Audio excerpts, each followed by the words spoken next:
Alhamdulillah wassalatu wassalamu ala Rasulillah nabiyina Muhammadin wa alihi wa sahbihi wa man walah. Asyhadu an la ilaha illallah wahdahu la syarikalah wa asyhadu anna Muhammadan abduhu wa rasuluh. Qala Allah Ta'ala fi kitabihil karim, ya ayyuhalladzina amanu taqullaha haqqa tuqatih wa la tamutunna illa wa antum muslimun, amma ba'd. Ayol ikhwah, a'azakumullah. Alhamdulillah, kita bersyukur kepada Allah atas limpahan karunia dan nikmat yang Allah berikan kepada kita.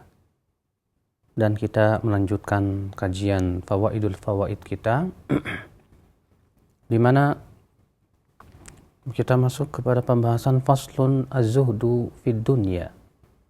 Itu zuhud dalam kehidupan dunia. Kata beliau, la tatimur raghbatu fil akhirah illa bizuhdi fid dunya. Tidak sempurna kecintaan kepada kehidupan akhirat kecuali dengan zuhud dalam kehidupan dunia. Wala yastaqimu zuhdu fid dunya illa ba'da nadharaini sahihain. Dan zuhud dalam kehidupan dunia tidak akan lurus tidak akan mampu kita lakukan kecuali setelah melihat dua perkara yang benar. Apa itu? Bagaimana dua perkara yang bisa membantu kita insyaallah untuk zuhud dalam kehidupan dunia? Beliau berkata, an-nadharul awal. Yang pertama,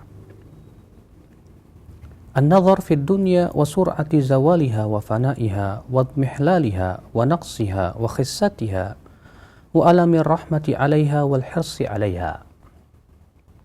Kita melihat dunia. Ternyata dunia itu cepat hancur. Ternyata dunia itu fana. Ternyata dunia itu tidak akan terus lama-lamanya hebat, tidak akan terus dia akan terus berkurang dan berkurang. Dan ketika seseorang semangat mencari dunia, dia harus merasakan kepedihan terhadap kehidupan dunia. Wa ma fi dzalika minal qasasi wan naghasi wal ankad. Belum lagi keletihan, belum lagi kelelahan untuk mengejar kehidupan dunia. Wa akhiru dzalika az-zawal wal inqita' ma'a ma yaqubu minal hasratil wal asf. Dan akhir daripada dunia apa? Yaitu kehancuran. Sehingga kemudian dunia pun hancur. Apa yang kita harapkan setelah kita raih, ia akan segera hilang.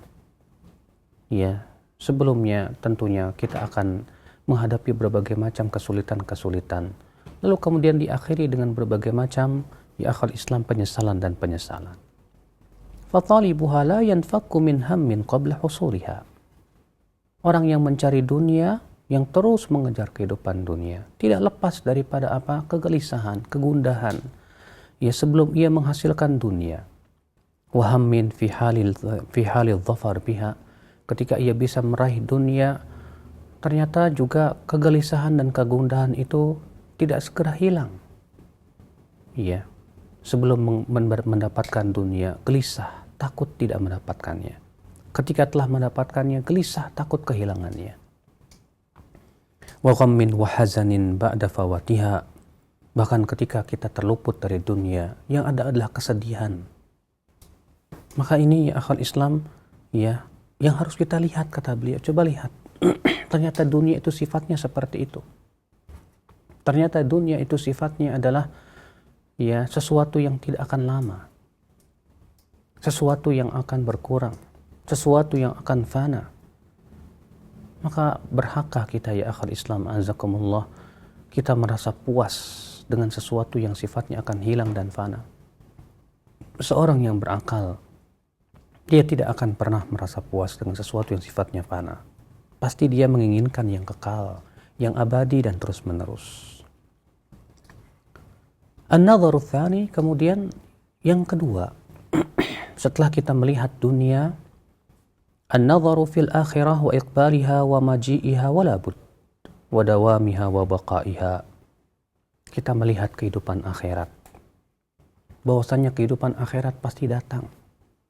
Bahwa kehidupan akhirat pasti akan menjelang. Setiap manusia pasti akan mati. Tidak ada di dunia manusia yang kekal abadi.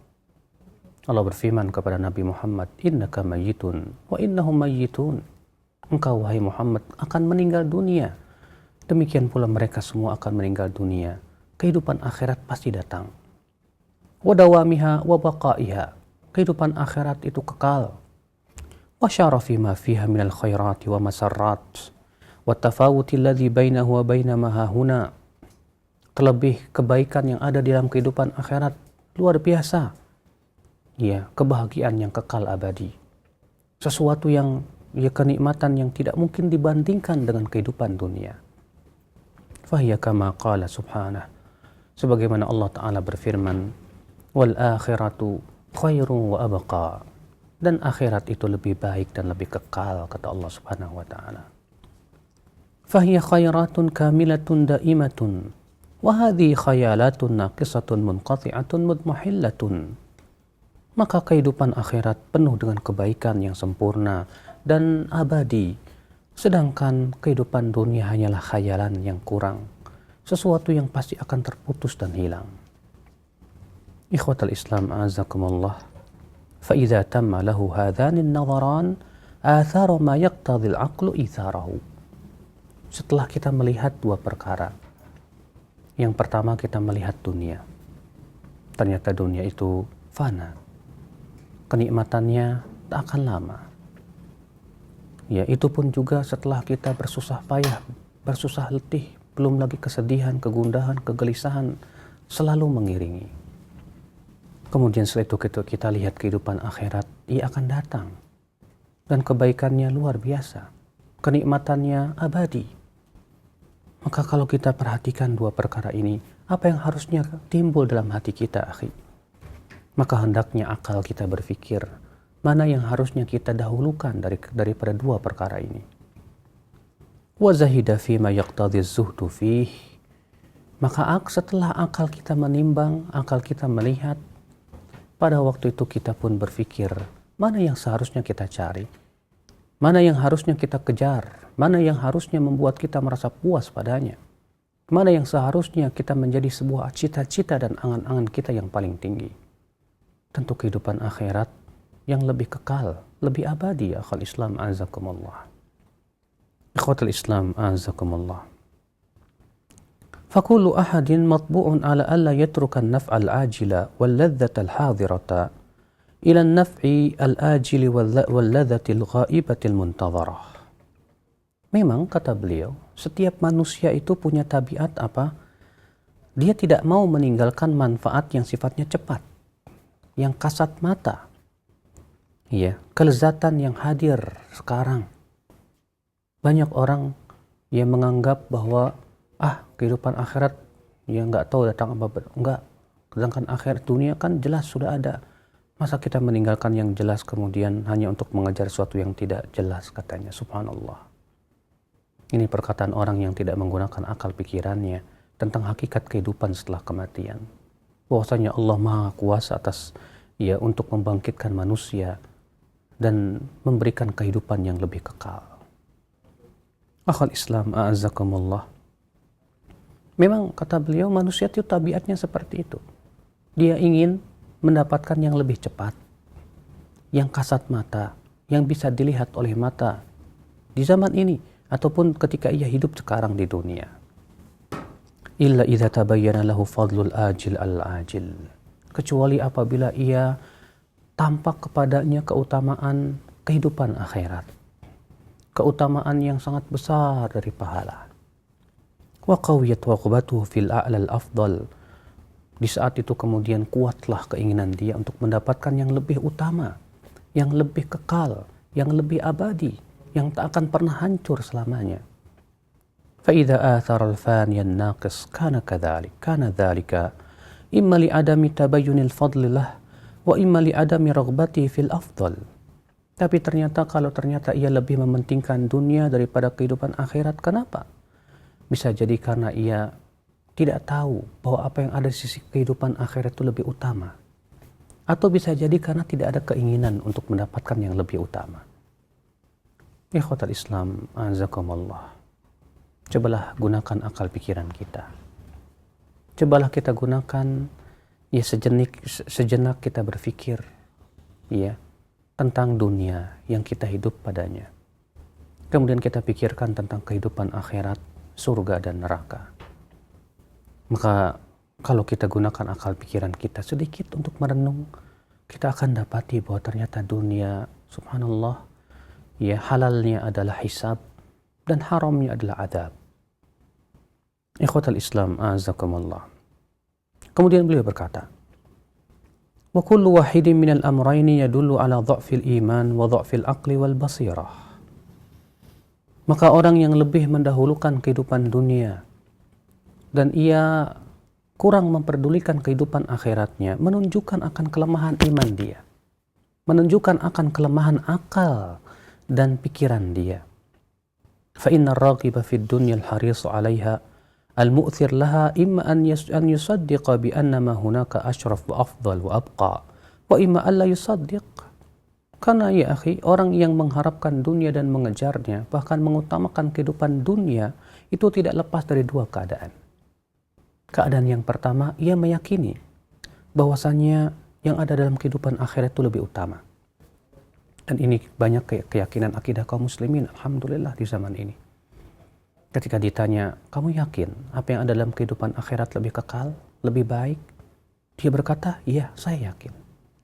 Tapi aneh, dalam kehidupannya ia ternyata lebih mengejar dunia. Ia lebih semangat ketika diberikan iming-imingan dunia. Atau yang kedua, dia tidak percaya dengan kehidupan akhirat. Fa illam yusaddiqana adiman lil imani ra'sa. Jika ia tidak percaya dengan kehidupan akhirat, tentu orang seperti ini tidak dikatakan beriman. Wa in saddaqa bidzalika wa lam yu'thirhu kana fasidal aqli sayyi'al ikhtiyar li nafsihi. Jika ia meyakini akan adanya kehidupan akhirat, bahwa apa yang ada di sisi Allah ke dalam kehidupan akhirat lebih baik, lebih kekal, tapi ternyata ia tidak mau untuk ia mengutamakan akhirat, ia kemudian malah mengutamakan sesuatu yang fana, maka itu menunjukkan akan rusaknya akal dia. Itu menunjukkan betapa buruknya pilihan dia. Dia lebih memilih sesuatu yang fana, dia lebih memilih sesuatu yang cepat hilang daripada mendapatkan sesuatu yang lebih kekal, yang lebih abadi. Padahal ya, kalau kita pikirkan, kita hidup di dunia berapa tahun? Sebentar ya akhi, tidak lama. Apabila ya akal Islam satu harinya di sisi Allah 1000 tahun, yang disebutkan dalam firman Allah, wa inna yawman inda rabbika ka alfi sanatin mimma ta'uddun. Sesungguhnya satu hari di sisi Rabbmu itu sama dengan 1000 tahun yang kamu hitung. Apabila ternyata ya akal Islam satu harinya di sisi Allah itu 1000 tahun, satu hari 24 jam. Dan ternyata 24 jam itu sama dengan 1000 tahunnya Allah Rabbul Izzati wal Jalala. Kalau ternyata umur kita 60 tahun, kalau begitu berapa jam kita hidup di dunia? Kalau ternyata umur kita 60 tahun dibandingkan dengan 1000 tahun satu harinya di sisi Allah, mungkin kita hidup di dunia hanya 1,5 jam saja.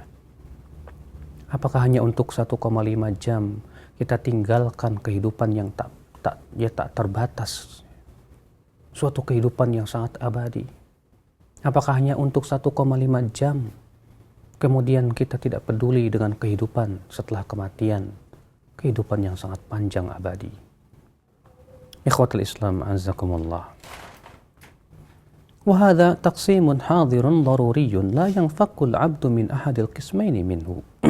Ini pembagian yang harus, di mana seorang hamba tidak lepas dari dua perkara tadi.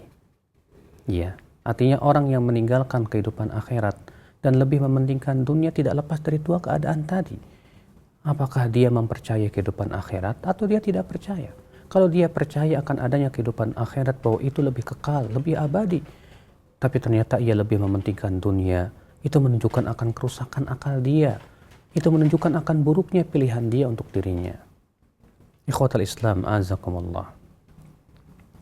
Fa'itharud dunya alal akhirah imma min fasadin fil iman wa imma min fasadin fil aql. Berarti orang yang lebih mendahulukan dunia dalam kehidupan daripada kehidupan akhirat, itu bisa jadi karena rusaknya keimanan atau karena kerusaknya akal dia. Wa ma aktsara ma yakunu minhuma. Dan berapa banyak manusia yang seperti itu ya akhi. Walihada nabadaha Rasulullah SAW wara'a dhahrih huwa wa ashabuh. Oleh karena itulah Rasulullah SAW dan para sahabatnya ya membuang dunia di belakangnya. Wasarafu anna qulubahum. Hati mereka pun juga berusaha berpaling dari kehidupan dunia. Wattarahuha walam ya'lafuha. Mereka berusaha untuk membuang dunia dari hatinya. Wahajaruha walam yamilu ilaiha. Dan mereka berusaha untuk tidak condong dalam kehidupan dunia. Wa'adduha sijnan la jannatan. Mereka menganggap dunia itu hanyalah penjara, bukan surga. Sebagaimana disebutkan dalam hadis bahwa ad-dunya sijnun mu'min wa jannatul kafir. Dunia itu adalah penjara untuk orang yang beriman, dan dunia adalah surga untuk orang-orang yang tidak beriman kepada Allah. Fazahidu fiha haqiqataz zuhdi. Makanya Rasulullah dan para sahabatnya ketika mereka faham tentang hakikat kehidupan dunia, mereka tahu bahwa betapa hinanya dunia. Mereka tahu bahwa dunia itu sesuatu yang fana. Mereka pun kemudian zuhud dalam kehidupan dunia. Walau araduha lanalu minha kulla mahbubin. Padahal kalau Rasulullah mampu untuk mendapatkan dunia dan isinya. Bagi Rasulullah itu mudah sekali. Walau wasalu minha ila kulli marghubin. Ya, kalau mereka mau, mereka akan mampu untuk mendapatkan kekayaan. Faqad uridat alaihi mafatihu kunuziha faraddaha. Lihat dahulu para sahabat ditawarkan padanya pintu-pintu kekayaan. Mereka menguasai Persia dan Romawi. Tapi ternyata mereka pun menolaknya. Wa fadat ala ashabi fa'atharu biha wa lam yabi'u hadzahum minal akhirati biha. Iya, demikian para sahabatnya. Mereka lebih mengedepankan kehidupan akhiratnya. Dan mereka pun tidak mau menjual kehidupan akhiratnya hanya untuk mendapatkan sedikit dari kehidupan dunia, ya akhi. Ikhwatal iman, a'azakumullah. Nabi SAW bersabda, Mali walid dunya. Ada apa aku dengan dunia? Innama ana karakibin qala fi dhilli syajaratin. Thumma raha wa tarakaha. Aku ini, permisalanku dengan dunia itu seperti orang yang melewati padang pasir. Kemudian ia berhenti di sebuah pohon dan tidur siang di sana. Kemudian tak lama ia pun meninggalkannya. Itulah dunia. Ikhwatal Islam, a'azakumullah wa iyyakum. Allah Subhanahu wa taala memberikan permisalan kepada kita tentang dunia. Allah berfirman, "Innama mathalul hayatid dunya kama in anzalnahu minas sama'i fakhtalata bihi nabatul ard mimma ya'kulun nas wal an'am hatta idza akhadhatil ardu zukhrufaha wa zayyanat wa dhanna ahluha annahum qadiruna 'alayha ataha amruna laylan aw nahara faj'alnaha hasidan ka'an lam taghna bil ams kadzalika nufassilul ayati liqaumin yatafakkarun." Sesungguhnya perumpamaan kehidupan dunia seperti air yang kami turunkan dari langit. Lalu air itu bercampur dengan tanah dan menumbuhkan berbagai macam tanamannya, dari apa yang dimakan oleh manusia dan binatang ternak. Sehingga ketika bumi itu telah mengeluarkan perhiasannya, dan ia terlihat indah dan cantik, dan penduduknya pun juga telah merasa yakin bahwa mereka telah mampu dan menguasainya, sekonyong-konyong perintah kami pun datang di waktu malam ataupun siang, lalu kemudian ia pun menjadi hancur lebur. Itulah dunia. Demikianlah kami, kata Allah, memberikan perincian ayat-ayat kepada orang-orang yang berfikir. Wallahu yad'u ila daris salam. Dan Allah menyeru kepada darus salam, yaitu surga. Wa yahdi man yasha'u ila siratim mustaqim. Dan Allah memberikan hidayah kepada siapa yang Allah kehendaki kepada jalan yang lurus. Subhanallah, itulah dunia. Allah memberikan perumpamaan dunia sesuatu yang pasti akan hancur. Allah juga berfirman dalam surat Al-Kahfi, "Wadrib lahum mathalal hayatid dunya kama in anzalnahu minas sama' fakhtalata bihi nabatul ardi fa asbaha hashiman tadhruhu riyah wa kana Allahu ala kulli syai'in muqtadira." Berikanlah contoh kepada mereka tentang perumpamaan kehidupan dunia. Ia bagaikan air hujan yang telah kami turunkan dari langit. Lalu ia pun bercampur dengan tanah sehingga menumbuhkan tanaman-tanamannya. Lalu tak lama tanaman itu menjadi kering yang dibawa oleh angin. Dan Allah Maha Kuasa atas segala sesuatu. Wal mal wal banuna zinatul hayatid dunya. Harta dan anak-anak itulah perhiasan kehidupan dunia, kata Allah. Wal baqiyatus salihat, sementara amalan-amalan saleh, khairun inda rabbika thawaba wa khairun amala. Itu lebih baik di sisi Rabbmu, dan itu adalah sebaik-baiknya pengharapan kita. Ikhwatul Islam, indah sekali Al-Quran memberikan kepada kita perumpamaan tentang kehidupan dunia. Namun adakah di antara kita yang berpikir tentang hakikat kehidupan dunia yang kita hidup padanya? Coba dengarkan juga bagaimana Allah Subhanahu wa taala memperumpamakan dunia lagi. Allah berfirman dalam surat Al-Hadid ayat 20. I'lamu annamal hayatud dunya la'ibu wa lahu wa zinatu wa tafakhurun bainakum wa takathurun fil amwali wal awlad kamathali ghaithin a'jabal kuffara nabatuhu thumma yahiju fatarahu musfarra thumma yakunu hutama wa fil akhirati 'adzabun syadidun wa maghfiratun minallahi wa ridwan wa mal hayatud dunya illa mata'ul ghurur. Ketahuilah, kata Allah, sesungguhnya kehidupan dunia itu hanyalah permainan, senda gurau, dan perhiasan, saling berbangga di antara kalian, saling berbanyak-banyak dalam harta dan anak-anak. Perumpamaannya seperti air hujan yang membuat para petani kagum terhadap tanaman-tanaman yang tumbuh karena air hujan tersebut. Kemudian kamu lihat tanaman itu menguning, kemudian setelah itu menjadi hancur. Dalam kehidupan akhirat ada adab yang keras dan ampunan dari Allah serta keridhaan-Nya. Dan tidaklah kehidupan dunia kecuali kesenangan yang menipu. Subhanallah. Iya, cobalah renungkan ayat ini, akhi, tentang hakikat kehidupan dunia. Bahwa ternyata kehidupan dunia kesenangan yang menipu. Banyak manusia tertipu oleh dunia. Ia kejar. Ia berani untuk letih. Ia berani untuk membanting tulang untuk mendapatkan dunia yang dia inginkan. Tapi ternyata sekonyong-konyong kematian menghampiri dia sebelum ia meraihnya. Ya, yang ada adalah penyesalan. Barangkali ia akan berkata kepada Allah, ya Allah, tangguhkan kematian sampai aku beramal saleh. La wallah. Ya, di waktu itu tidak mungkin lagi kematian itu akan diakhirkan, ya akal Islam. Ikhwatal iman, a'azakumullah. Orang yang mencintai dunia, gembiranya hanyalah ketika dia mendapatkan dunia. Sedangkan orang yang mencintai akhirat, kegembiraan dia ketika ia bisa menaati Rabb-Nya. Allah berfirman, wa farihu bil hayatid dunya. Mereka bergembira dengan kehidupan dunia. Wa mal hayatud dunya fil akhirati illa mata'. Padahal kehidupan dunia dibandingkan dengan akhirat, ya adalah kesenangan yang sangat sedikit, kata Allah Subhanahu wa taala. Maka dari itulah, ya akhi, cobalah tanya diri kita, selama ini kita bergembiranya dengan apa? Apakah selama ini kita bergembira hanya dengan dunia? Sehingga ketika kita mendapatkan pahala, kita tidak berbahagia. Ketika kita melakukan sholat, kita pun juga tidak merasa bahagia. Padahal kata Rasulullah, man sarratu hasanatuhu wa asa'atu sayyi'atuhu fahuwa mu'min. Siapa yang merasa bergembira dengan amalan solehnya dan merasa bersedih hati dengan dosa-dosanya, maka ia adalah seorang mukmin, kata Rasulullah SAW. Ikhwatal Islam, azakumullah. Waqad tawa'ada subhanahu a'zamal wa'id liman radhiya bil hayatid dunya watma'anna bih wa ghafila an ayatihi wa lam yarju liqa'ah.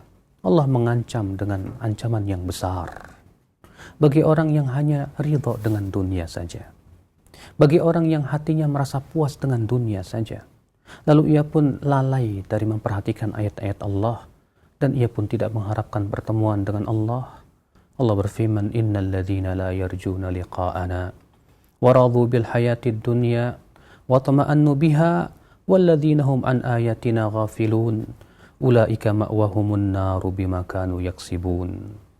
Allah berfirman, sesungguhnya orang-orang yang tidak mengharapkan pertemuan dengan kami dan lebih ridho dengan kehidupan dunia dan merasa tenang hatinya dengan dunia, dan mereka-mereka yang lalai dari ayat-ayat kami, mereka itu tempatnya api neraka, kata Allah, disebabkan perbuatan-perbuatan mereka. Dalam surat Yunus ayat 7-8. Ikhwatal Islam, a'azakumullah. Allah juga meremehkan orang-orang yang merasa ridho dengan dunia. Allah berfirman, ya ayyuhalladzina amanu ma lakum idza qila lakum firu fi sabilillahi thaqaltum ilal ard araditum bil hayatid dunya minal akhirah wa fama mata'ul hayatid dunya fil akhirati illa qalil. Wahai orang-orang yang beriman, mengapa kalian apabila dikatakan kepada kalian pergilah kalian di jalan Allah, lalu kemudian kalian merasa berat dan kalian lebih condong dengan kehidupan dunia dan lebih ridho dengan kehidupan dunia, padahal kehidupan dunia dibandingkan dengan akhirat kecuali kesenangan yang sangat sedikit sekali, kata Allah. Subhanallah, ikhwata Islam, azakumullah. Maka dari itu ya akhi, orang yang mencintai dunia pasti kakinya akan berat untuk meraih kehidupan akhirat. Banyak pemuda yang begitu cinta mendaki gunung, walaupun gunung yang sangat tinggi sekalipun, kalaupun ia harus kedinginan dan kelelahan, tapi ketika ia pergi ke masjid, kakinya terasa berat sekali. Padahal jaraknya hanya 200 meter saja. Kenapa? Karena di hatinya tidak ada keinginan kehidupan akhirat, ya akal Islam. Azakumullah wa iyyakum. Maka dari itulah, adakah kita masih mengharapkan kehidupan dunia yang fana ini, lalu kemudian kita tinggalkan kehidupan akhirat? Pembahasan ini bukan berarti mengajak untuk meninggalkan dunia, tidak. Silahkan kita mencari dunia. Perumpamaan dunia bagaikan ludah. Cobalah kita pikirkan baik-baik ludah. Kita butuh kepada ludah, bukan? Naam, kita butuh. Tapi apakah kita merasa cinta kepada ludah?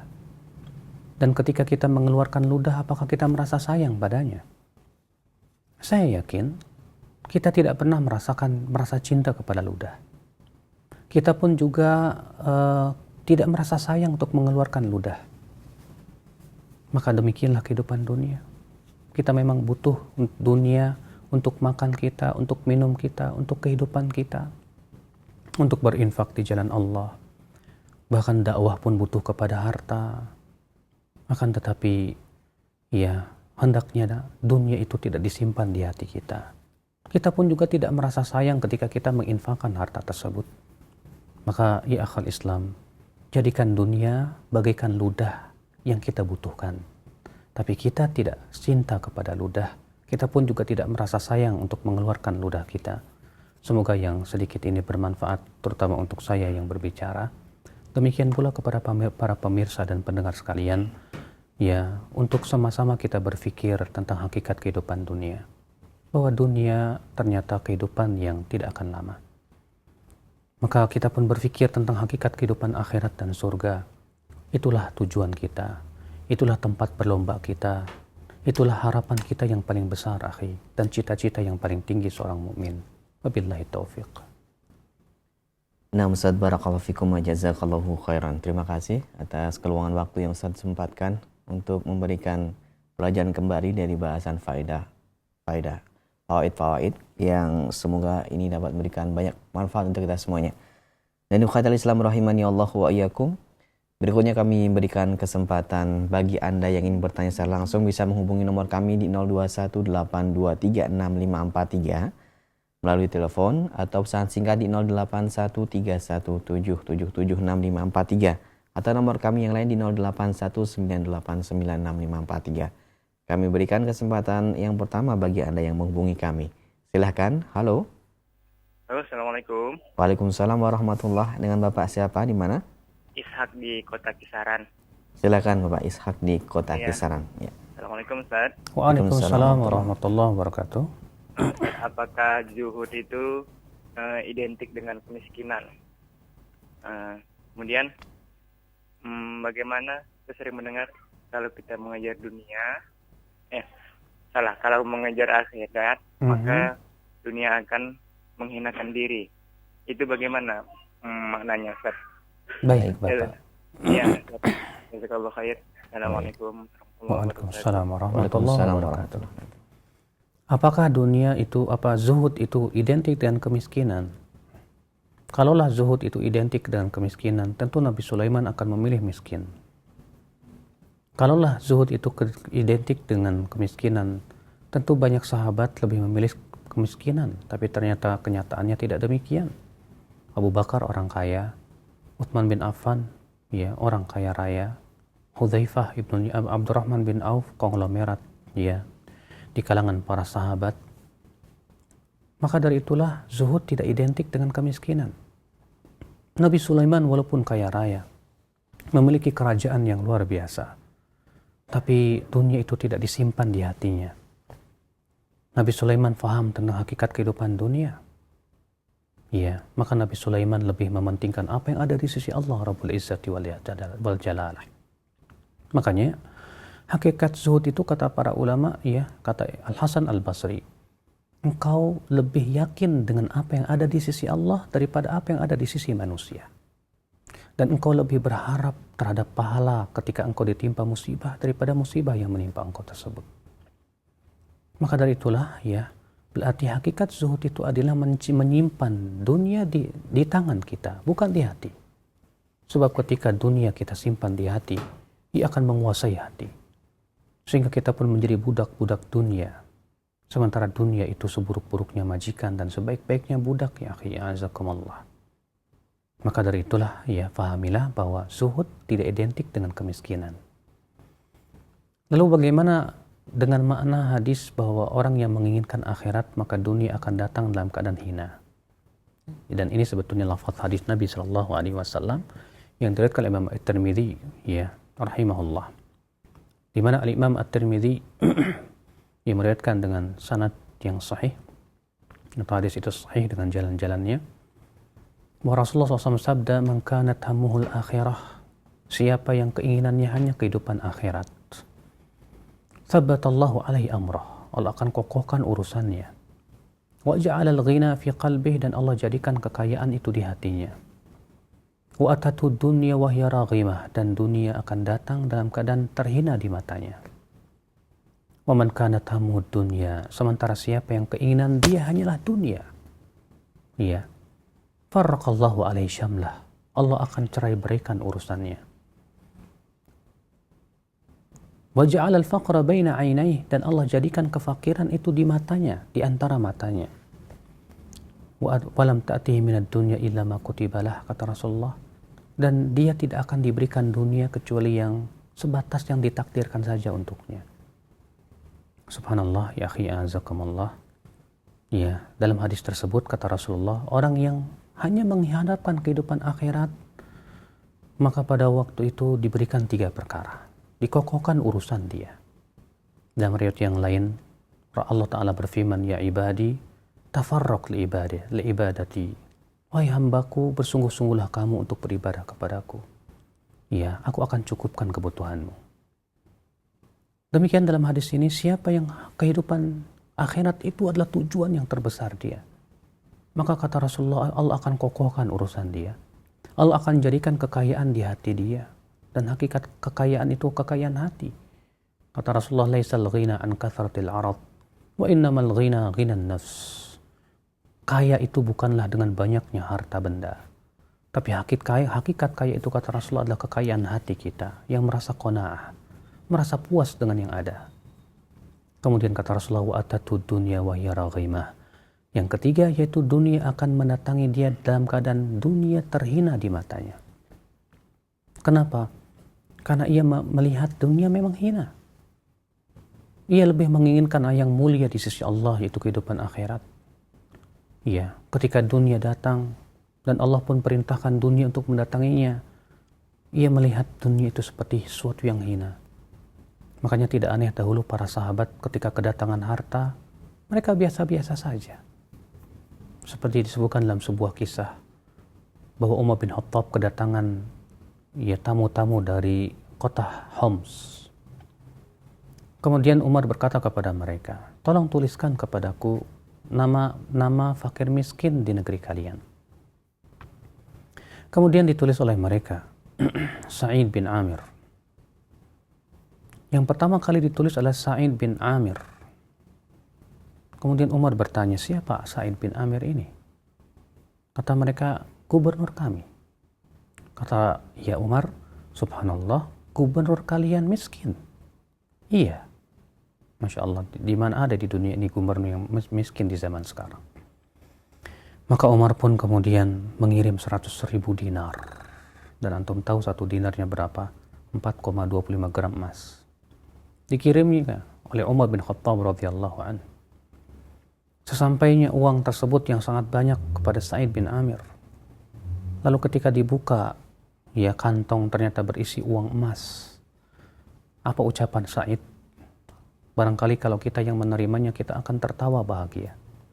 Tapi Sa'id berkata, inna lillahi wa inna ilaihi raji'un. Mendengar itu istrinya bertanya, musibah apa yang menimpa hai Sa'id? Kata Sa'id, ya dakhalat alayya dunya litufsida akhirati. Telah masuk kepada saya dunia untuk merusak akhirat saya. Kenapa ia mengucapkan itu? Karena ia tahu bahwa kehidupan akhirat lebih kekal. Ternyata datangnya harta kepada dia tidak membuat dia gembira, karena ia tahu dan bahkan khawatir hatinya itu tertipu dengan kehidupan dunia. Naam, kita mungkin tidak bisa seperti mereka. Namun setidaknya kita faham, akhi, bahwasanya kehidupan akhirat ini lebih penting untuk kita dahulukan, lebih kita utamakan. Maka orang yang lebih mementingkan dunia, ya, maka dia kejar dunia, dia bahagia ketika ia mendapatkan dunia. Tak lama kemudian dunia hilang. Setelah itu dia akan capek lagi terus, dan ya, ketika ia meraih, ia takut kehilangannya. Sementara orang yang mengharapkan kehidupan akhirat, ketika dunia datang, biasa saja, alhamdulillah. Justru ia berpikir ini berat hisabnya. Ya, uang yang datang kepada saya, setiap sepesernya dihisab oleh Allah. Dia buka lemari-lemarinya, Masya Allah, setiap baju-baju saya akan dihisab oleh Allah. Ya, dia lihat sepatu-sepatunya, Masya Allah, setiap sepatu akan dihisab dan ditanya oleh Allah. Dia jadi kepikiran, akhirnya malah sedih. Ya, mendapatkan dunia itu malah sedih dia. Lalu apa yang saya bisa jawab nanti di hadapan Allah, ya, dengan harta-harta yang ada di tangan saya ini? Apa yang akan saya jawab ketika Allah bertanya, hai fulan, kenapa kamu membeli ini dan itu? Dari mana uangnya? Untuk apa kamu gunakan? Siapkah saya untuk menjawabnya? Subhanallah, ikhwatul Islam, a'azakumullah. Itulah ya maknanya, bahwa orang yang mengharapkan akhirat, dunia akan mendatanginya dalam keadaan hina di matanya. Wallahu a'lam. Syukran Ustaz wa barakallahu fikum. Terima kasih atas jawaban dan nasihatnya untuk yang bertanya dan untuk kita semuanya. Ikhwatul Islam, berikutnya kami berikan kesempatan kembali. Silahkan di 021 823 6543. Kami persilahkan penelpon yang kedua. Halo? Halo, Assalamualaikum. Waalaikumsalam warahmatullahi. Dengan Ibu siapa di mana ini? Dengan Ibu Nur di Atiri. Silahkan Ibu Nur pertanyaannya. Ya, Assalamualaikum warahmatullahi wabarakatuh, Ustaz. Waalaikumsalam warahmatullahi wabarakatuh. Bagaimanakah kita membimbing hati kita agar tidak terlalu mencintai dunia ini, Ustaz? Karena kita sudah berusaha, tapi tetap rasanya dunia itu nomor satu kan juga. Terima kasih. Wajazakumullahu khairan. Assalamualaikum warahmatullahi wabarakatuh. Waalaikumsalam warahmatullahi wabarakatuh. Waalaikumsalam warahmatullahi wabarakatuh. Memang siapalah di dunia ini yang tidak mencintai dunia? Karena memang cinta dunia adalah fitrah manusia. Allah berfirman, zuyyina linnas hubbus syahawat minan nisa'i wal banina wal qanatiril muqantarah. Dihiaskan kepada manusia cinta syahwat berupa wanita, anak-anak, dan harta yang melimpah ruah. Namun Ibu, sudah kita bahas tadi dalam pelajaran kita, hendaknya kita sering-sering merenung tentang dua perkara. Yang pertama tentang hakikat dunia yang kita hidup padanya. Coba Ibu pikirkan, dunia itu fana, dunia itu hina, dunia itu tidak akan kekal dan akan segera hilang. Setelah itu kita pikirkan tentang hakikat kehidupan akhirat. Setelah kita sadar itu, berarti harus ada usaha.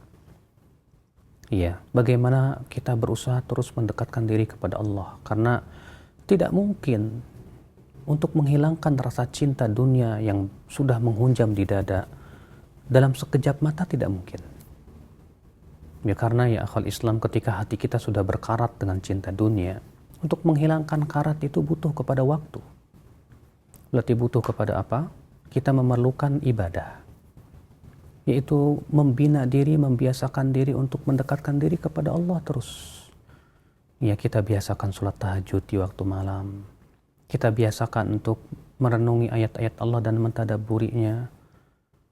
Ya demikian pula kita membiasakan diri untuk berpuasa sunnah misalnya. Ya menjaga sholat-sholat sunnah kita. Di sana ada waktu khusus kita berdua-duaan dengan Allah Subhanahu wa Ta'ala. Maka dengan hal seperti ini berarti kita harus membina dan menempa diri kita, hati kita. Pensucian jiwa ini sangat penting sekali, Ibu. Ya, karena terkadang sebatas seseorang merenungi saja, setelah itu dia yakin bahwa dunia itu hanyalah ya sesuatu yang menipu, tapi setelah itu dia lupa. Itu akibat daripada, kata Ibnu Qayyim, kurangnya akal dia dan buruknya pilihan dia. Dan kurangnya ada kesungguhan kita untuk berusaha untuk meraih kehidupan akhirat. Berarti setiap kita, Ibu, ya, saya, Ibu, dan semua pendengar dan pemirsa, hendaknya ada kemauan yang kuat dan keras untuk membina hati kita. Ya, dengan cara, ya, pertama, banyak melakukan amalan soleh dan membiasakannya. Coba biasakan hari-hari kita membaca Al-Quran. Coba kita biasakan hari-hari kita untuk bersedekah. Coba kita biasakan hari-hari kita tak sepi dari sholat sunnah. Ya, dan beramal saleh. Kemudian yang kedua, kita berusaha semaksimal mungkin untuk meninggalkan dosa. Karena dosa itu tuhinul qalb. Itu bisa melemahkan hati seorang hamba. Ya, kemudian ya setelah itu kita berusaha berteman dengan orang-orang yang zuhud. Berteman dengan orang-orang yang salihin. Teman-teman yang apabila kita bertemu dengan mereka mengingatkan kehidupan akhirat. Ya bukan teman-teman yang apabila kita bertemu dengan mereka malah mengingatkan kita dunia dan menjadikan kita lupa dalam kehidupan akhirat. Harus kita memiliki teman-teman seperti itu, akhi, yang senantiasa mengingatkan kita kepada kehidupan akhirat kita. Ya, semoga ya saya, Ibu, dan semuanya kita termasuk orang-orang yang berusaha untuk mengejar kehidupan dunia. Kita ingin menjadi pemburu-pemburu surga. Berarti ya untuk berburu surga butuh pengorbanan. Iya, berburu surga membutuhkan, memerlukan kepada usaha yang luar biasa. Wallahu a'lam. Syukran Ustaz atas jawaban dan nasihatnya. Berikutnya kami berikan kembali kesempatan bagi Khawatul Islam yang ingin bertanya langsung, bisa menghubungi nomor kami di 0218236543. Kesempatan yang ketiga kami berikan kepada Anda. Halo. Assalamualaikum. Waalaikumsalam warahmatullahi. Dengan Bapak siapa di mana? Pak Al-Manzur di Riau, Ustaz. Silakan Bapak. Begini Ustaz ya.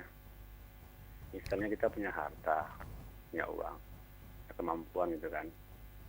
Dan kita ingin beli kendaraan yang lebih bagus gitu kan. Apakah itu masuk cinta dunia atau gimana tuh Ustaz? Iya, baik. Makasih Ustaz. Assalamualaikum warahmatullahi wabarakatuh. Waalaikumsalam warahmatullahi wabarakatuh. Jawabannya dari dua sisi, Bapak. Yang pertama, apabila Allah memberikan kepada kita kenikmatan berupa harta, maka perlihatkanlah kenikmatan itu. Karena kata Rasulullah dalam sebuah hadis yang sahih atau hasan, innallaha yuhibbu an yara athara ni'matihi ala abdih. Sesungguhnya Allah ingin untuk melihat bekas nikmat itu ada pada hambanya. Kalau Bapak diberikan oleh Allah kenikmatan yang luas, maka silakan Bapak membeli mobil yang nyaman, yang ya tidak mogok dan yang lainnya. Karena Rasulullah SAW sabda, ya as-sa'adatu fi arba'ah. Kebahagiaan itu ada pada 4 perkara. Yang pertama, istri yang salihah. Yang kedua, kendaraan yang nyaman, markabun hani, kata Rasulullah. Yang kedua, yang ketiga, baitun wasi, rumah yang luas. Yang ketiga, jarun saleh, tetangga yang baik. Kalau kita mendapatkan 4 perkara ini, kata Rasulullah, berarti kita telah diberikan ya kebahagiaan dunia. Yang kedua, Apabila kita ingin membeli sebuah mobil yang mewah, tanyakan kepada hati kita. Adakah ketika kita membeli itu di hati kita perasaan berbangga di hadapan manusia? Perasaan ujub di hadapan manusia karena merasa mobil kita ini lebih bagus daripada mobil orang lain. Ketika Bapak beli BMW dan ketika Bapak bawa mobil tersebut, ada tidak dalam hati Bapak merasa bangga dengannya? Kalau ada, musibah. Karena hakikatnya mobil itu akan membawa Bapak ke dalam api neraka. Dahulu Aisyah radhiyallahu anha pernah memakai perhiasan. Lalu Aisyah merasa bangga dengan perhiasan tersebut. Maka Abu Bakar berkata, "Ya Aisyah, bangga kamu dengan perhiasanmu itu akan membuat kamu masuk ke dalam api neraka."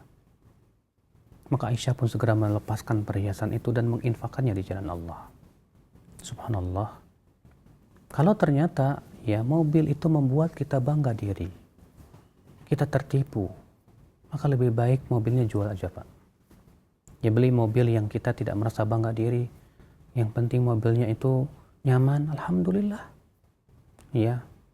Dan hati kita pun juga terjaga. Seorang mukmin yang dia pikirkan adalah keselamatan hatinya. Allah Ta'ala berfirman, "Yauma la yanfa'u malu wala banun illa man atallaha biqalbin salim." Pada hari tidak bermanfaat harta dan anak-anak, kecuali orang yang datang kepada Allah dengan membawa hati yang selamat. Kecuali yang membawa hati yang selamat. Selamat dari apa? Selamat dari kesombongan, selamat dari ujub. Nah, ketika kita mempunyai mobil yang mewah, apakah kita yakin hati kita selamat daripada rasa ujub, rasa sombong di hadapan manusia, atau tidak? Kalau memang kita butuh untuk mobil yang mewah tersebut untuk misalnya meyakinkan klien kita, silakan saja memang kalau ada kebutuhan. Tapi kalau ternyata itu malah membuat kita rasa menjadi ujub dan sombong, maka bertakwalah kepada Allah. Takutlah kepada Allah. Jangan sampai kemudian mobil tersebut menjerumuskan kita ke dalam api neraka. Wallahu a'lam. Barakallahu fikum Ustaz, dan semoga jawaban dan nasihat dari Ustaz bermanfaat untuk yang bertanya dan kita semuanya yang menyimak dan mendengarkannya. Berikut ini kami akan bacakan beberapa pesan singkat yang telah masuk ke meja redaksi kami. Pesan singkat yang pertama kami bacakan dari Abdullah di Jakarta, Ustaz. Yang bertanya sebagai berikut. Ustaz, mengapa hati sering timbul rasa takut, Ustaz, akan kematian? Mohon nasihatnya. Barakallahu fikum, Ustaz. Sebetulnya memang setiap manusia pasti takut kematian karena memikirkan rasa sakit daripada kematian tersebut. Dahulu ada seorang Arab Badui ditanya, "Kamu tidak takut mati?" Kata orang Arab Badui ini, "Kalau saya mati, saya bertemu dengan siapa?" Kata orang itu, "Ya bertemu dengan Allah." Kata dia, "Subhanallah, ketika aku bertemu dengan dengan zat yang aku cintai, aku merasa takut." Masya Allah. Maka dari itulah seorang mukmin, kata Rasulullah, apabila dia hendak meninggal dunia, Allah akan perlihatkan tempat duduknya di surga. Lalu ia pun berharap segera bertemu dengan Allah. Maka Allah pun suka untuk bertemu dengan dia. Sementara orang kafir, ketika ia hendak meninggal dunia, kata Rasulullah, diperlihatkan tempatnya di neraka. Maka ia pun tidak suka bertemu dengan Allah dan Allah pun tidak suka bertemu dengan dia. Kata Rasulullah, "Man ahabba liqa Allah, ahabballahu liqa'ah. Wa man kariha liqa Allah, karihallahu liqa'ah." Siapa yang suka untuk bertemu dengan Allah, Allah akan suka untuk bertemu dengan dia. Dan siapa yang tidak suka untuk bertemu dengan Allah, maka Allah pun tidak suka bertemu dengan dia. Lalu Aisyah berkata, "Wahai Rasulullah, setiap kami tidak menyukai kematian." Kata Rasulullah, seperti yang saya sebutkan tadi, seorang mukmin apabila hendak meninggal dunia, Allah perlihatkan untuk kepada dia janji-janjinya di surga, sehingga si mukmin itu pun merasa suka bertemu dengan Allah. Sedangkan orang kafir ketika hendak meninggal dunia, diperlihatkan janjinya dengan api neraka, maka ia pun tidak suka bertemu dengan Allah, maka Allah pun tidak suka bertemu dengan dia. Inilah maksudnya Bapak. Maka dari itu Pak, kita yang Bapak pikirkan adalah bagaimana mempersiapkan kematian. Kalau Bapak berkata, saya takut mati, apakah berarti mati tidak akan datang dan tidak akan menghampiri Bapak? Tidak mungkin. Sebatas kita dirundung ketakutan dan ketakutan, tidak akan menolak kematian. Allah berfirman, kullu nafsin dha'iqatul maut. Setiap jiwa pasti merasakan kematian, pasti. Namun yang kita pikirkan adalah bagaimana persiapan kita menuju kematian. Itu yang kita pikirkan selalu. Yang selalu kita pikirkan bagaimana saya wafat di atas iman dan Islam. Oleh karena itu Nabi Yusuf saja berdoa, tawaffani muslima wa alhiqni bis salihin. Ya Allah, wafatkan aku dalam keadaan Islam dan masukkan aku termasuk orang-orang yang saleh, ya Allah. Ya. Adalah Rasulullah juga meminta kepada Allah supaya diberikan kemudahan dalam sakaratul maut. Ya, Allah mahawin alaina sakaratul maut. Maka ya akhal Islam, ya, jangan sampai tertipu dengan rasa takut kematian menyebabkan kita lari dari Allah Subhanahu wa Ta'ala. Tidak. Justru yang kita pikirkan adalah bagaimana mempersiapkan kematian. Apa bekal kita? Apa amalan saleh kita? Wallahu a'lam. Nah, Ustaz, barakallahu fikum wa jazakallahu khairan. Dan pertanyaan berikutnya kami bacakan kembali dari pesan singkat. Ustaz, Assalamualaikum warahmatullahi wabarakatuh. Saya seorang tentara, Ustaz. Kami dilarang berjenggot. Saya pun harus ikut dengan aturan sebagaimana yang negara telah tetapkan untuk kami. Bagaimana hukumnya saya terpaksa tidak berjenggot ini, Ustaz? Saya takut di akhirat nanti Allah akan mempertanyakannya. Syukran, Ustaz. Tentunya seorang mukmin berusaha untuk bertakwa kepada Allah semaksimal mungkin. Seorang mukmin berusaha semaksimal mungkin untuk menaati Allah Rabbul Izzati wal Jalalah. Seorang mukmin berusaha untuk lebih mendahulukan perintah Allah daripada perintah atasannya. Seorang mukmin berusaha untuk yakin bahwa orang yang bertakwa kepada Allah pasti diberikan jalan keluar yang terbaik. Allah berfirman, "Wa may yattaqillah yaj'al lahu makhraja." Barang siapa yang bertakwa kepada Allah, Allah akan jadikan untuk dia jalan keluar. Wa yarzuqhu min haitsu la yahtasib. Dan Allah akan berikan rezeki dari arah yang tidak disangka-sangka. Ya, Allah juga berfirman, "Wa may yattaqillah yaj'al lahu min amrihi yusra." Siapa yang bertakwa kepada Allah, Allah jadikan mudah urusannya insyaallah. Ya. Maka seorang mukmin yakin, dengan saya sepenuh-penuhnya yakin bahwa yang ada di sana berupa surga lebih baik daripada apa yang ada di dunia ini. Seorang mukmin betul-betul yakin bahwa janji Allah tidak mungkin tidak ditepati. Pasti Allah akan menepati janji-janjinya. Asal kita bertakwa, asal kita bersabar, insya Allah Allah akan berikan apa yang kita inginkan. Allahu a'lam. Nah. Baik, Ustaz, terima kasih atas jawaban dan nasihatnya. Berikut kami bacakan kembali pesan singkat dari saudari Anissa di Kerawang yang bertanya, Ustadz mau bertanya tentang hadis dunia itu bagaikan penjara bagi orang beriman. Maksudnya apa ya, Ustadz, hadis ini? Jazakallahu khairan, Ustadz. Wa jazakillahu khaira. Bukankah di dunia itu banyak sekali larangan-larangan, akhi? Wahai ukhtah muslimah, seorang wanita yang ketika dilarang oleh Rasulullah bepergian tanpa mahram. Terkadang ada wanita yang senangnya bepergian sana kemari akan berkata, apa ini? Iya. Apa ini kok saya nggak boleh pergi ke sana sini, harus pakai mahram. Terkadang itu menjadi sebuah tekanan batin buat dia di saat dia senang untuk berjalan pergi ke sana kemari. Tapi ketika ia tahu itu tidak boleh, maka terpenjara hatinya. Ketika seseorang mukmin dilarang oleh Allah Subhanahu wa taala untuk melihat lawan jenisnya, menjadi penjara untuk hatinya. Ketika seorang mukmin tahu bahwasanya riba itu haram, bahwasanya arak itu haram, dan banyak larangan-larangan. Terkadang banyak orang yang kurang keimanannya berkata, apa ini agama? Sedikit-sedikit tidak boleh, sedikit-sedikit tidak boleh. Padahal kata Rasulullah, dunia adalah penjara untuk orang yang beriman. Sedangkan dunia itu surga untuk orang kafir. Bukankah lebih baik kita bersabar sebentar dalam penjara dunia untuk mendapatkan kesenangan yang luar biasa, daripada kita di dunia tidak sabar, ternyata sabar kita di akhirat dalam api neraka sudah tidak ada manfaatnya lagi. Padahal Allah berfirman, islauha fasbiru aw la tasbiru sawaun alaikum. Rasakanlah azab ini. Sama saja kalian sabar atau kalian tidak sabar, sama saja. Kalian akan terus diazab dalam api neraka. Na'udzubillah. Jangan sampai sabar kita nanti di akhirat, Pak. Akan tetapi sabar kita di dunia bermanfaat insya Allah. Ketika kita sabar meninggalkan larangan, ketika kita sabar menjalankan perintah, itu Allah berikan berbagai macam kenikmatan hati insya Allah. Hakikatnya itu adalah kebebasan hati untuk beribadah kepada Allah. Allah akan berikan berbagai macam kebahagiaan hati insya Allah. Allah akan berikan kepada kita berbagai macam kesenangan dunia juga insya Allah.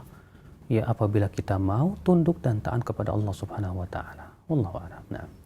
Nah Ustaz, barakallahu fikum. Demikianlah tadi Ummu Anissa atau Ukhta Anissa di Kerawang. Semoga bermanfaat untuk kita semuanya yang menyimak dan mengikuti kajian di kesempatan pagi hari ini. Berikutnya kami berikan kesempatan kembali. Silahkan bisa menghubungi nomor kami di 0218236543. Kami angkat telepon yang keempat. Halo.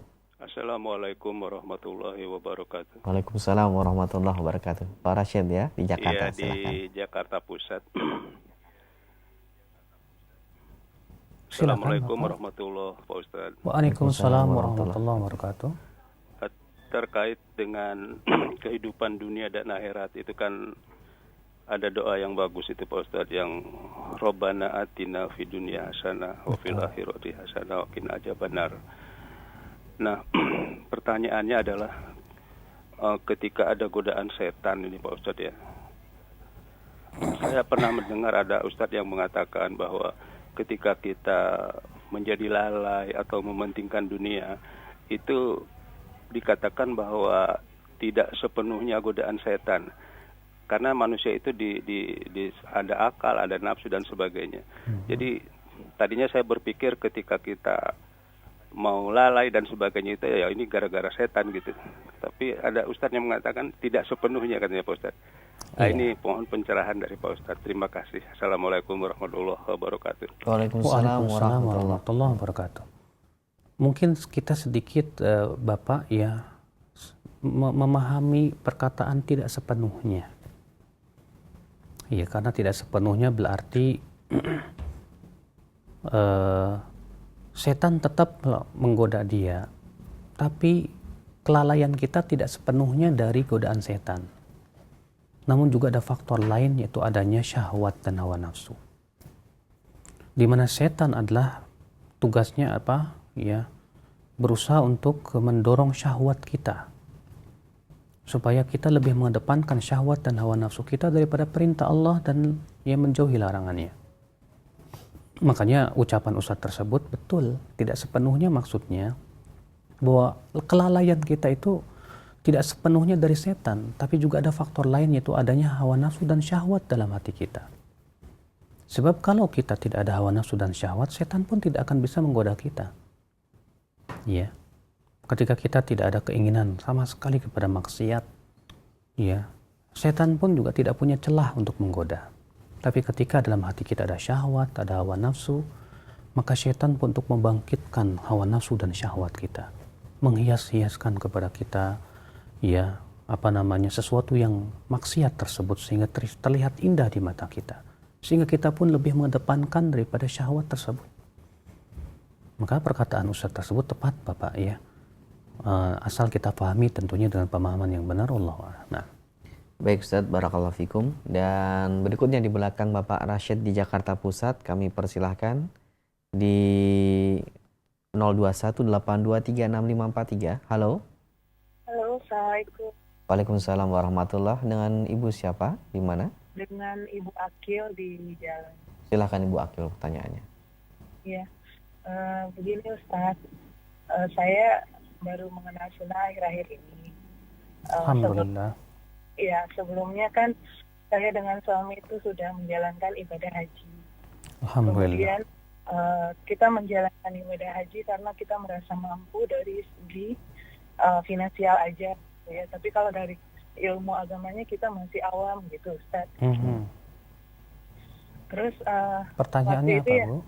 Ya pertanyaannya kita menjalankannya dengan hanya pasrah kepada pembimbing saja. Kebetulan Iya. waktu itu kita mikatnya itu di Jeddah, Ustadz.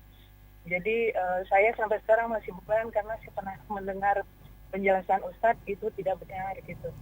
Jadi bagaimana solusinya Ustadz? Apakah saya harus membayar dam atau bagaimana gitu? Iya. Kemudian yang kedua Ustadz, satu lagi pertanyaan saya, kalau kita sholat berjamaah, apakah kita juga harus membaca Al-Fatihah sendiri setelah imamnya membaca Al-Fatihah? Baik Ibu. Oke Ustadz, terima kasih. Assalamualaikum warahmatullahi wabarakatuh. Waalaikumsalam warahmatullahi wabarakatuh. Ibu, ketika ibu tidak tahu dan ibu sudah melaksanakan perintah Allah, fas'alu ahla dzikri in kuntum la ta'lamun. Tanya ahlinya jika kamu tidak tahu. Maka ya, insya Allah ibu tidak berdosa karena ketidaktahuan ibu tersebut. Dan tidak perlu juga pula ibu untuk membayar dam, insya Allah. Ya, akan tetapi tentu ya, orang yang awam itu hanya sebatas kewajibannya bertanya kepada orang alim. Kalau ternyata si alim itu berfatwa dengan tanpa ilmu, dialah yang akan menanggung dosanya. Maka yang ibu telah lakukan insya Allah sempurna ibu. Selama rukun-rukun hajinya ibu lakukan, ya seperti wukuf di Arafah, ya demikian pula tawaf ifadahnya, ya demikian pula mabit di Mina-nya, melontar jumrohnya, itu semua sudah dilakukan. Alhamdulillah, ya sah insya Allah ibu. Namun kalau memang ibu masih memiliki finansial lebih dan ibu mau haji lagi, silakan. Karena Rasulullah SAW bersabda, tabi'ul hajja wal umrah fa'innahuma yanfiyanil faqra wal dhunub. Ikutilah haji dan umrah dengan haji dan umrah berikutnya, karena keduanya bisa menghilangkan kefakiran dan dosa. Maka dari itu kalau ibu misalnya mau mengulangi haji lagi, saya mau haji lagi, ya silahkan. Itu pun memang dianjurkan, ya, oleh Rasulullah SAW. Bahkan di antara ulama terdahulu ada yang sampai haji setiap tahun, seperti Abdullah bin Mubarak sampai 60 kali haji. Itu tidak mengapa, tidak tercela, ya. Adapun mereka yang mengatakan ada apa itu orang haji terus, bukankah lebih baik dia membantu orang-orang fakir miskin? Kita katakan betul. Kalau memang ya kita lebih mendahulukan haji terus atau umroh terus daripada membantu fakir miskin, ini sebuah kesalahan. Tapi ketika kita juga membantu fakir miskin, kita juga berusaha untuk membantu saudara-saudara yang susah, sambil kita juga ya berhaji lagi, berumroh lagi, silahkan. Kita menjamak dua kebaikan yang baik. Wallahu a'lam. Nah Ustaz, mengenai apakah kita harus membaca Al-Fatihah sebagai makmum di belakang imam? Ini sebetulnya terjadi perselisihan para ulama yang masyhur, ya. Dan kewajiban kita hanya mengamalkan yang kita pandang kuat saja. Dan tidak boleh memaksakan pendapat kita kepada orang lain. Imam Syafi'i berpendapat bahwa membaca Al-Fatihah itu hukumnya wajib, baik makmum maupun imam. Baik sholatnya dikeraskan ataupun tidak. Dalilnya hadis, la sholata liman lam yaqra' bi fatihatil kitab. Tidak sah sholat bagi mereka yang tidak membaca Al-Fatihah. Ya, kata-kata tidak sah sholat bagi orang yang tidak membaca Al-Fatihah ini umum. Siapapun dia. Karena man di situ min al-fadhil umum, termasuk lafaz-lafaz yang sifatnya umum, yang mencakup padanya imam maupun makmum. Sementara Imam Abu Hanifah berpendapat makmum tidak perlu membaca apapun juga di belakang imam, baik sholat jahar maupun sir. Dalilnya apa? Karena katanya bacaan makmum itu sudah ditanggung oleh imam. Berarti tidak perlu lagi untuk membaca. Sementara Imam Ahmad tengah-tengah. Kalau imam mengeraskan suaranya, kewajiban kita mendengarkannya dan memperhatikannya berdasarkan ayat. Ya, Allah berfirman, wa idza quri'al Qur'an fastami'u lahu wa ansitu. Apabila dibacakan Al-Quran maka dengarkan dan diam. La'allakum turhamun, supaya kamu dirahmati oleh Allah. Ya, adapun kalau makmum tersebut imam membacanya secara sir, tidak dikeraskan, maka makmum wajib membaca. Dalilnya hadis ya Imam Syafi'i tadi, la sholata liman lam yaqra' bi fatihatil kitab. Dan kepada pendapat Imam Ahmad ini saya condong, wallahu a'lam. Nah Ustaz, terima kasih barakallahu fikum atas jawaban dan nasihatnya untuk ibu yang bertanya. Dan berikutnya kami berikan satu kesempatan kembali untuk penelpon di 0218236543. Halo. Assalamualaikum. Waalaikumsalam warahmatullah. Dengan Bapak siapa di mana? Bapak Ahmad di Bogor. Silahkan Pak Ahmad pertanyaannya. Langsung aja. Ya, silakan Bapak. Ini ada buku yang judulnya Yasin Fadilah, banyak dijual belikan. Di dalamnya itu setiap ayat ditambah solawat dan doa juga. Yasinnya itu yang pertama dibaca 7 kali. Iya Bapak. Pertanyaannya, bolehkah itu diamalkan? Karena saya sering mendengar di majelis-majelis. Terima kasih atas jawabannya. Baik, Assalamualaikum Bapak. warahmatullahi wabarakatuh. Waalaikumsalam warahmatullahi wabarakatuh. Jawabannya adalah dari 2 poin, Pak. Poin yang pertama, pada asalnya membaca Al-Quran itu adalah keutamaan yang besar, Bapak. Baik surat Yasin ataupun surat-surat yang lainnya. Ya, bahwa Rasulullah SAW bersabda, "Man qara al-Quran, falahu bikulli harfin hasanah, wal hasanatu bi asyri amthaliha." Siapa yang membaca Al-Quran, maka setiap hurufnya ya, sebagai sebuah kebaikan, dan satu kebaikan itu dinilai 10 kali lipat. Berarti satu hurufnya 10. La aqulu alif lam mim harfun. Aku tidak katakan alif lam mim itu satu huruf.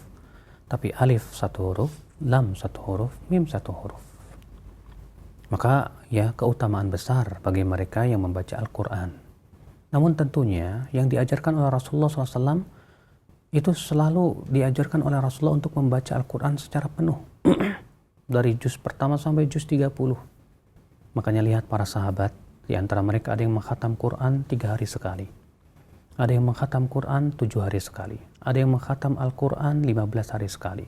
Ada juga yang mengkhatam Al-Quran sebulan sekali. Iya. Tidak difokuskan kepada surat tertentu saja. Yang kedua, ya bahwa semua hadis-hadis yang menyebutkan tentang keutamaan surat Yasin tidak lepas dari kelemahan.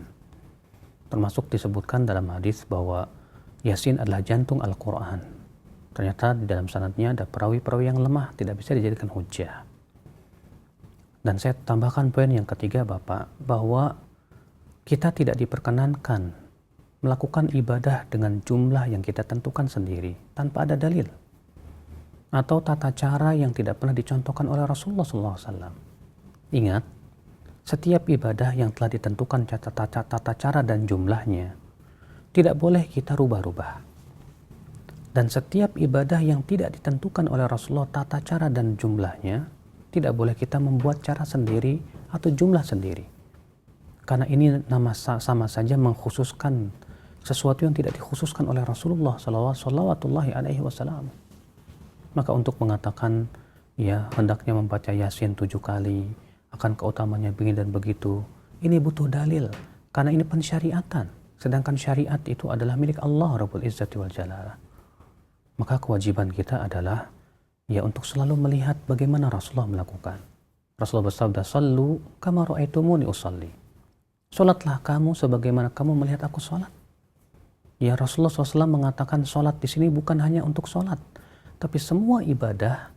Seakan-akan Rasulullah mengatakan, lihatlah ibadah seperti apa yang aku lakukan. Ya, beliau juga bersabda, "Khudhu anni manasikakum." Ambil dariku manasik haji kalian. Ya, berarti semua ibadah, baik itu salat, puasa, haji, baca Quran, semuanya harus mengikuti tata cara yang Rasulullah SAW ajarkan kepada kita, Bapak. Ya, karena agama ini milik Allah. Ibadah itu hak Allah. Dan yang Allah ingin diibadahi dengan apa yang Allah cintai dan diridhai. Bukan sesuai dengan selera-selera manusia.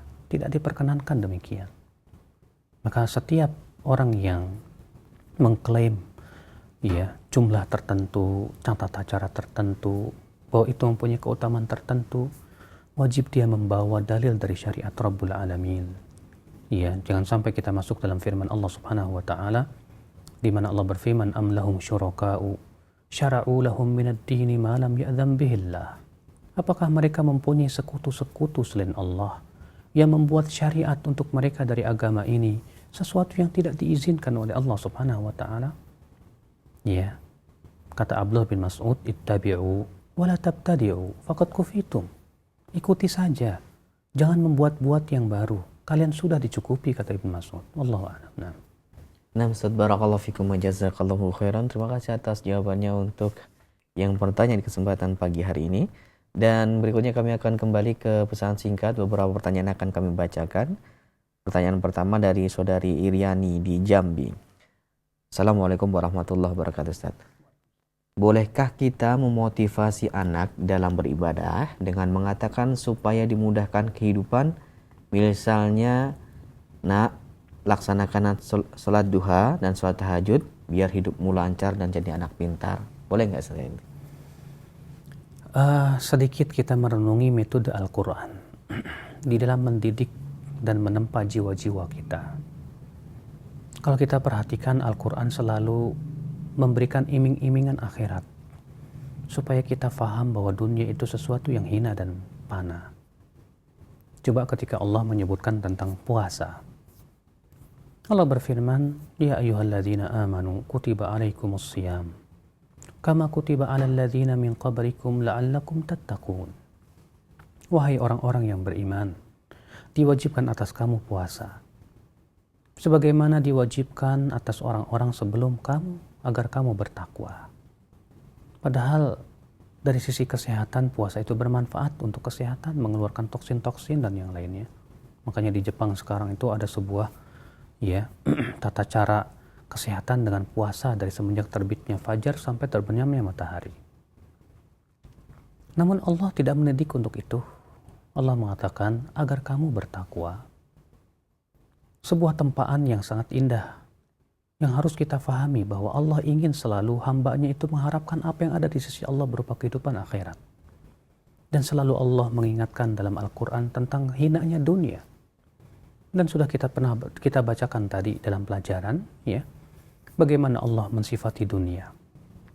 Selalu Allah menempa hamba-hambanya dan mengingatkan bahwa dunia sementara, dunia hina. Bahkan orang yang lebih ridho dengan kehidupan dunia Allah celah. Ya, Allah berfirman, innal ladzina la yarjuna liqa'ana wa radu bil hayatid dunya watma'annu biha wal ladzina hum an ayatina ghafilun ulaika ma'wahumun nar. Sesungguhnya orang-orang yang tidak mengharapkan pertemuan dengan kami dan lebih ridho dengan kehidupan dunia dan merasa tenang dengan dunia, dan orang-orang yang lalai dari ayat-ayat kami, mereka itu, kata Allah, tempatnya dalam api neraka. Maka sangat tidak bagus, Ibu, ya, ketika kita mendidik anak hanya sebatas memberikan iming-imingan dunia, sehingga ia tumbuh besar, akhirnya yang dia harapkan hanya dunia. Dia tumbuh besar dari ibadahnya, yang ia harapkan dunia. Di saat ada iming-imingan dunia, baru ia semangat kepada dunia, kepada ibadah. Tapi ketika tidak ada keuntungan dunianya, ia merasa malas. Tidak, tapi didiklah anak untuk beriman kepada kehidupan akhirat dulu. Beritahu kepada dia, nak, yang ada di surga itu lebih baik, nak. Dunia itu sesuatu yang hina dan fana. Ya, berikan kepada dia keyakinan bahwasanya ya, surga itu sesuatu yang luar biasa nikmatnya. Setelah dia punya keyakinan itu, tampaklah anak supaya selalu ikhlas. Salat duha, nak, supaya kamu dapatkan surga Allah. Salat duha, nak, kalau Allah ridho kepada kamu, Allah akan berikan apa yang kamu mau dalam kehidupan surga nanti. Nah, ya, penempaan seperti ini sangat penting supaya si anak itu terdidik di atas keikhlasan, Ibu.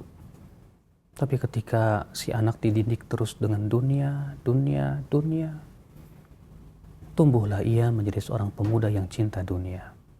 Tumbuhlah ia menjadi seorang lelaki atau wanita yang lebih mengharapkan dunia, yang lebih semangat ketika diberikan iming-imingan dunia, dan ternyata menjadi malas ketika ia mendengarkan pahala ataupun ancaman berupa api neraka. Na'udzubillah. Ya, wallahu a'lam. Nah. Baik, Ustaz, terima kasih untuk jawaban dari Ibu yang bertanya. Berikutnya kami bacakan kembali dari pesan singkat Ibu Anti dari Ambon, Maluku, Ustaz. Pertanyaannya sebagai berikut. Ustadz, apakah zuhud terhadap dunia itu berarti kita tidak perlu bekerja, mengumpulkan harta sebanyak-banyaknya, atau membuat rumah atau membeli pakaian yang bagus. Apakah hasil itu berarti kita harus hidup serba sederhana? Saya pernah mendengar tentang sebuah hadis bahwasanya bahwa ada orang yang menganggap dirinya telah zuhud terhadap dunia, tapi kenyataannya mereka meminta-minta kepada manusia. Syukron, barakallahu fikum, mohon penjelasannya Ustaz. Iya, sebetulnya sudah kita bahas tadi, ya, bahwa zuhud tidak identik dengan miskin. Sebuah kesalahan yang besar ketika dia memahami bahwa zuhud itu adalah meninggalkan dunia, bahwa zuhud itu tidak mau bekerja, bahwa zuhud itu tidak mau mencari harta. Ini jelas pemahaman yang bertabrakan dengan perintah Allah dan Rasulnya untuk mencari dunia.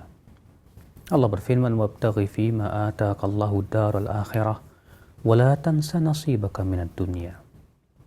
Carilah oleh kamu apa yang Allah sediakan dari kehidupan akhirat, tapi jangan lupakan nasibmu dari kehidupan dunia.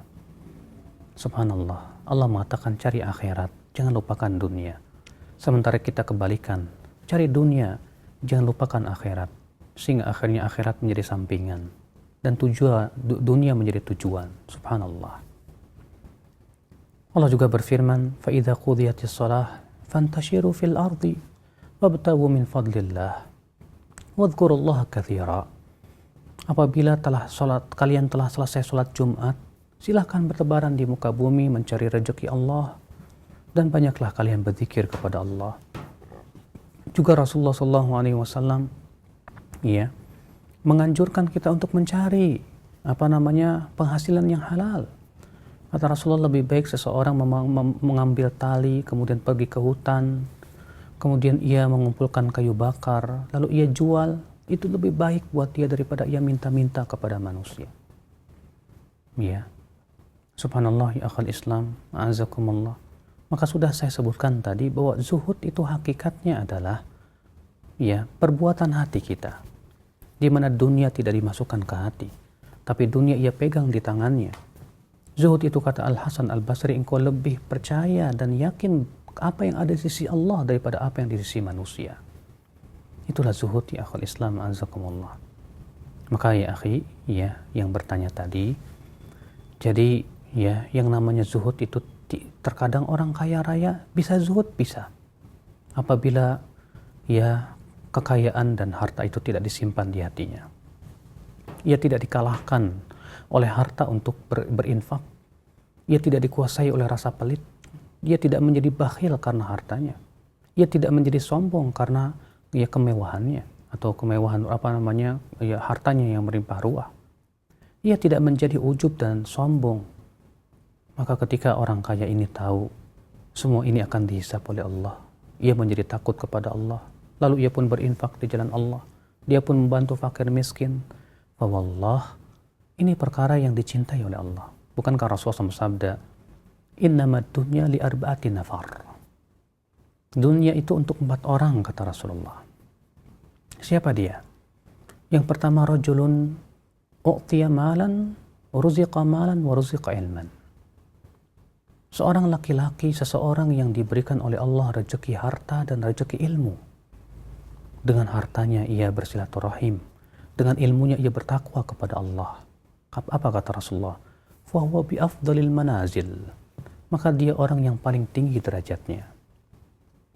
Wa rajulun ruziqa ilman wa lam yurzaq malan wa huwa sadiqun niyyah. Yang kedua, kata Rasulullah, orang yang diberikan rezeki ilmu tapi tidak diberikan rezeki harta, tapi niatnya benar. Dia berkata, andaikan aku punya harta, aku ingin berinfak seperti dia. Kata Rasulullah, fahuma fil ajri sawa. Maka keduanya dalam pahala sama. Yang ketiga siapa? Warajulun ruziqa malan walam yurzaq ilman fahuwa yatakhabbatu bih. Orang yang diberikan oleh Allah harta tapi tidak diberikan ilmu, lalu ia menghabiskan hartanya bukan di jalan Allah tapi di jalan syaitan. Ia memutuskan tali silaturahimnya. Ia tidak bertakwa kepada Allah. Kata Rasulullah, fahuwa bi akhbathil manazil. Ini orang yang paling buruk kedudukannya. Wa rajulun lam yurzaq ilman wa lam yurzaq malan. Yang keempat, kata Rasulullah, orang yang tidak diberikan rezeki harta, tidak pula diberikan rezeki ilmu. Sudah begitu niatnya buruk pula. Apa kata dia? Kalau aku diberikan kesenangan seperti si fulan, aku akan berbuat maksiat seperti dia. Kata Rasulullah, fahuma fil wizri sawa, maka keduanya dalam dosa sama. Cobalah kita perhatikan hadis tersebut. Rasulullah mengatakan yang paling utama yang diberikan oleh Allah dua perkara, harta dan ilmu. Dengan hartanya ia berinfak, dengan hartanya ia menyambung silaturahimnya, dan dengan ilmunya ia bertakwa kepada Allah. Bukankah itu menunjukkan anjuran untuk mencari harta? Bukankah itu menunjukkan bahwasanya tidak mengapa seorang mukmin mempunyai kaya raya? Nah, bahkan kata Rasulullah, ni'ma al-mal lirrajulis salih. Sebaik-baiknya harta itu apabila dimiliki orang yang saleh. Kenapa? Karena orang saleh menjadikan hartanya di jalan Allah. Ia membantu fakir miskin, membantu kebaikan. Semoga ya kita semua diberikan oleh Allah rasa zuhud dalam hati kita. Semoga Allah menjadikan hati kita senantiasa mengharapkan kehidupan akhirat dan lebih ridho dan puas dengan apa yang ada di sisi Allah berupa pahala. Ya, ini saja yang bisa sampaikan. Subhanakallah bihamdik.